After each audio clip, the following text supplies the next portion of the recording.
એક સાધુ હતા, અલમસ્ત સાધુ, થોડી મોટી ઉંમરના. આમ હાલ્યા જતા મોટું જબર સરોવર, એ સરોવરના કાંઠે હે મોટા ઘેઘૂર ઝાડવાઓ. એ સરોવરના કાંઠે બેઠા બેઠા સંત એટલા મસ્તીથી હરિનામ લેતા હતા. એવામાં એક બગલો પાણીની અંદર એક પથ્થર હતો, એના ઉપર ઊભો હતો. અને ઊભો રહી તળાવમાંથી પાણી લઈ પથ્થર ઉપર નાખે ને પાછો ચાંચ આમ ઘસે. તમે જોયું બગલા આમ ચાંચ ઘસતા? એ ભાઈ જોયું છે કોઈ? પાણી લે અને પથ્થર ઉપર નાખે ને આમ ચાંચ ઘસે આમ. એમાં ઓલા સંત થોડા કવિ હૃદય ને, એટલે એના હૃદયની અંદર એક જોડકણું ફૂટ્યું. ઘીસ ઘીસ घीस घिसत है ऊपर डालत पानी, तू किस कारण घिसत है वो बात मैंने जानी. સંતને ખબર હતી કે આ માછલું પકડવા માટે આ બધું કામ કરે. ઘીસ ઘીસ और घिसत है ऊपर डालत पानी, तू किस कारण घिसत है वो बात मैंने जानी. આમ સાધુ બોલતા હતા ને, એમાં બરોબર નગરનો રાજા ત્યાં ઘોડું પાવા માટે ઉભો રહ્યો. બરોબર ધ્યાનથી સાંભળજો, આપણને આ જીવનમાં ક્યારેક સંતનો યોગ શું કરે છે એની કામ લાગશે. રાજા એવો સરસ મજાનો, એને આવું બધું ગમે એટલે ઓલું જોડકણું એના હૃદયમાં એની જીભ ઉપર ફીટ થઈ ગયું. એને ગમી ગયું, વાહ મસ્ત બોલે સાધુ. એ ઘોડાને પાયું અને ઘોડાને લઈને હાલતો થયો, પણ ઓલું વાત છે ને એને ગમી ગઈ ને એટલે બોલ્યા કરે, ઘીસ ઘીસ ઘીસ और घिसत है ऊपर डालत पानी, तू किस कारण घिसत है वो बात मैंने जानी. घीस घीस घिसत है ऊपर डालत पानी, तू किस कारण घिसत है वो बात मैंने जानी. આમ નામ બોલતો બોલતો ઘરે આવ્યો ને પછી તો ખાઈ પીને થાક્યો પાક્યો હુઈ ગયો. પણ રાજ્યમાં હારું એવું બનેલું કે રાણીને પ્રધાનમંત્રીની હારે પ્રેમ થઈ ગયેલો, લવ.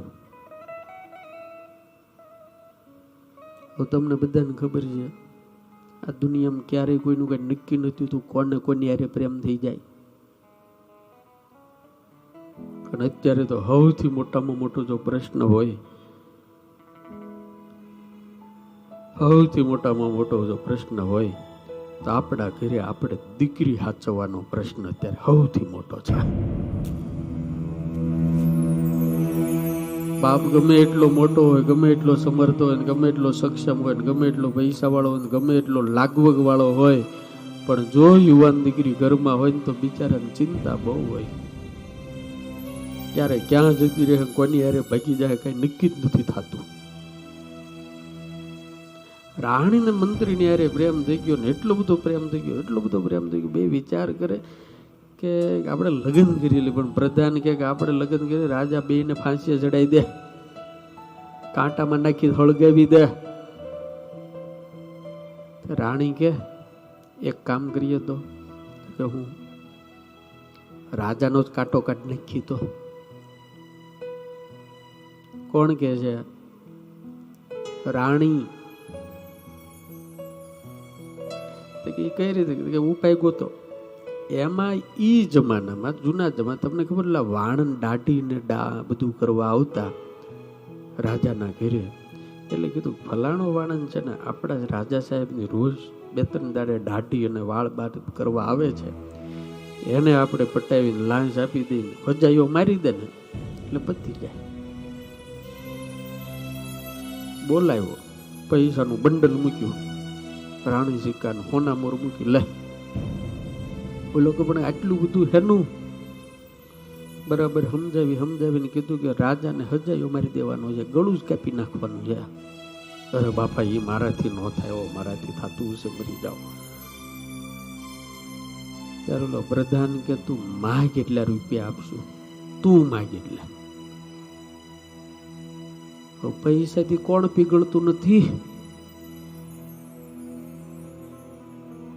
इस दुनिया में हर चीज बिकती है अगर खरीदनार सही होता है तो। हर चीज बिकती है, इंसान भी बिकता है, सब कुछ बिकता है। ઓલો માની ગયો, પણ પછી પ્રધાનને એમ થયું કે હજી આને કંઈક કહેવું પડશે, એટલે પ્રધાને કીધું કે જો સાંભળ, આટલા પૈસા આપ્યા છે ને બીજા તું માગીશ એટલે આપશું, પણ આમાં જો તું કઈ આગો પાછો થયો, તું જો રાજાને નહીં પતાવી દે તો અમે તને પતાવી દેવું. પૈસાની લાલચ અને મોતની બીક બે ભેગું થયું. રાજાને બીજે દાડે આમ કઈક દાઢી બાળ કરવાના હશે એટલે બોલાવ્યો, બોલાવો ભાઈ. સવારના પોરમાં આવ્યો, ઓલું પોતાનું ડબલું લઈ અને આવ્યો ને એ વખતે ક્યાં બ્લેડ હતી નહીં, ઓલો હજાયો આમ આમ કરવાનો હતો, પાણી નાખે નામ કરે, પાણી નાખે નામ કરે. રાજા સવારના પોરમાં જાગી આમ મોટું મોટું ધોઈને આમાં બેસી ગયેલા, દાઢી કરવાની તેને આમ કરીને પાણી નાખીને આમ ઘસે ને એટલે રાજાને ઓલા સંત બોલતા હતા ને, ઓલા સાધુ બોલતા હતા ને, એ પાછું રાજાને યાદ આવી ગયું. રાતે ભૂલી ગયા હતા. એટલે રાજા કે હા ઘીસ ઘીસ ઘીસ ઉપર ડાલત પાણી, તું કિસ કારણ ઘીસત હે ઓ બાત મેં ન જાણી. એક વખત રાજા બોલ્યો તો ઓલાના કાન ચમકી જાઓ. હવે એની બિચારીની કેપેસિટી કેટલી કી લોકોની સાંભળો છો, એ બિચારો કેટલું સહન કરી શકે. રાજા બીજી વખત આને સામું જોઈને બોલે ઘીસ ઘીસ ઘીસત હે ઉપર ડાલત પાણી, તો કિસ કારણ ઘીસત હે વો બાત મેં જાણી.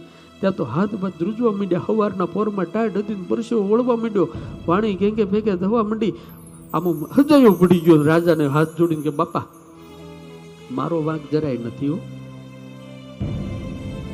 બાપા મારો વાંક જરાય નથી, આમાં મારો વાંક જરાય નથી. આ તો કાવતરું છે ને રાણી અને પ્રધાનમંત્રીનું છે. રાજા બુદ્ધિશાળી સમજી ગયો, આમ કરીને હાથ પકડીને તલવાર ખેંચીને ગળે અડાડીને સાચું બોલ કે સાચું બોલ છે હું. હવે રાજાને કાંઈ ખબર નહોતી હો. બોલું ઘીસ ઘીસ ઘીસ ઘીસ ઉપર ડાલત પાણી. એ મોરબી વાળા તમને કામ લાગે એવું છે.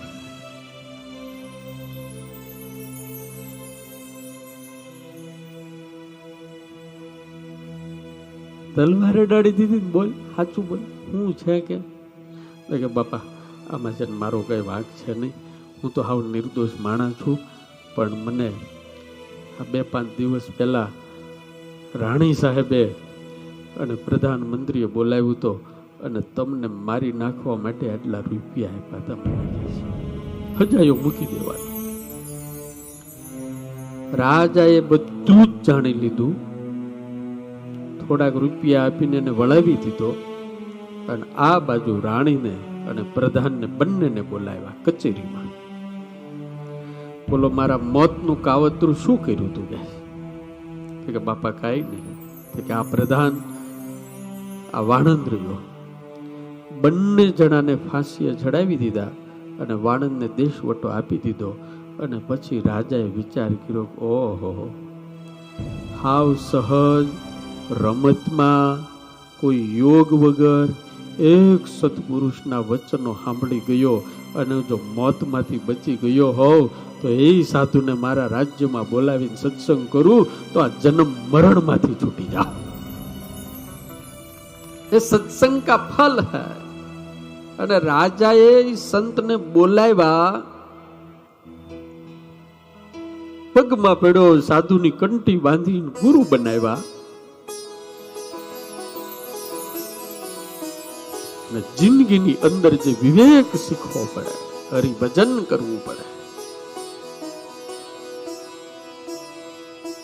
તમે આટલા બધા અહીંયા બેઠા છો, ક્યારેક વિચારજો,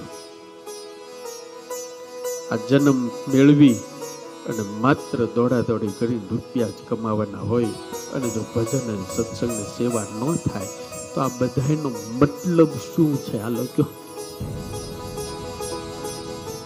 5 ફેક્ટરી થાય કે 50 થાય એનો મતલબ શું?